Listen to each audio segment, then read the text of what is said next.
This is just us walking up to the river trail. A little peekaboo of the beach. Very sandy. You will wind up with sand in your shoes. Hi, people.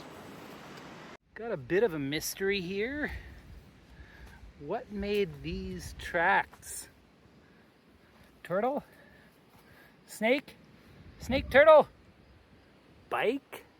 I don't know. I'd love to hear what you think. Just taking the boardwalk up to Lake Huron.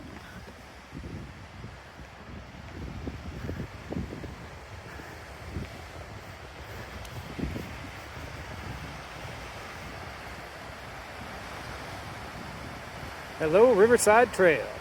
We have to protect the dunes. It is pretty interesting, all the sand built up here. Remember how rocky that last beach was? But here it is beautiful, beautiful sand.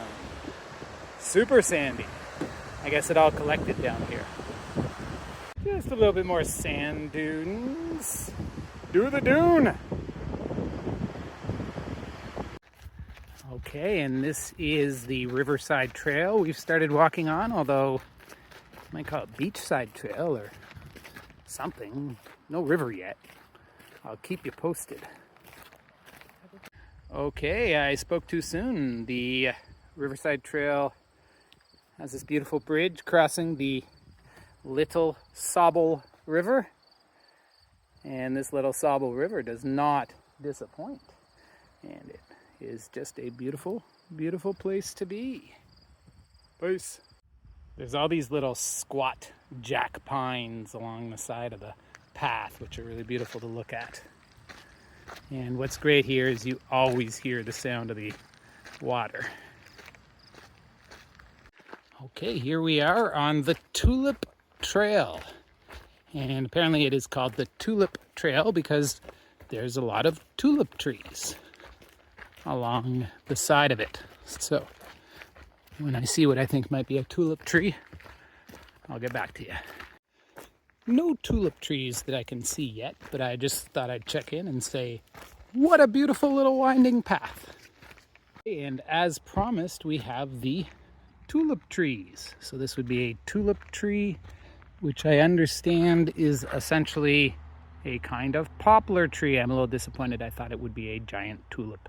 Okay, so they have two model gardens set up here. They have the Pioneer Garden, which is looking a little bit like it's just melons. Those are melons there. And then we have my personal favorite. Over here, we have our Three Sisters Gardens. And ooh, we got some corn coming in there. And not even sure what that is. But I don't see my traditional mounds of beans, squash. Oh, I got some beans over there in the corner. Well, we definitely got some corn. A little more corn in there. But I don't see any squash. Oh well. C'est la vie. Three Sisters Garden. And this, my friends, is a snake hibernaculum. I have never heard of that, but basically you can build a place where snakes can come and live in the winter and hibernate. So the snake hibernaculum is right here. Hello, snakes. I don't actually see any snakes hibernating in there. Gonna say this, I totally agree. And we are back on the chain trail, heading back to our campsite. It's just so beautiful to be in the forest on a sunny, sunny day, isn't it? In September. You know, I can't see the forest for the trees, but I think I'm okay with that. One of the things I find interesting walking through the forest is how all of the lower branches on all the trees are dead. I mean, I guess they sprung those branches out when there was more light, and then the branches died off because of competition with other trees, sort of like when Starbucks makes too many locations. I always love these bits where you have these dead and desolate looking trees coming up out of the wetland. Honestly, I guess this land wasn't that wet. Oh gosh, this would be so bad in July. It would be such, look here, this would be mosquitoes, horseflies, deer flies. Yeah.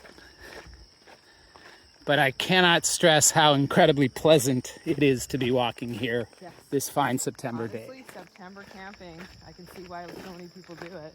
Okay, so this is the Bruce Power Station, and they mean business. Do not try and break in and take their power. Yes, so I'm pretty sure that we are walking right next to the exclusion zone, which is pretty close to the twilight zone.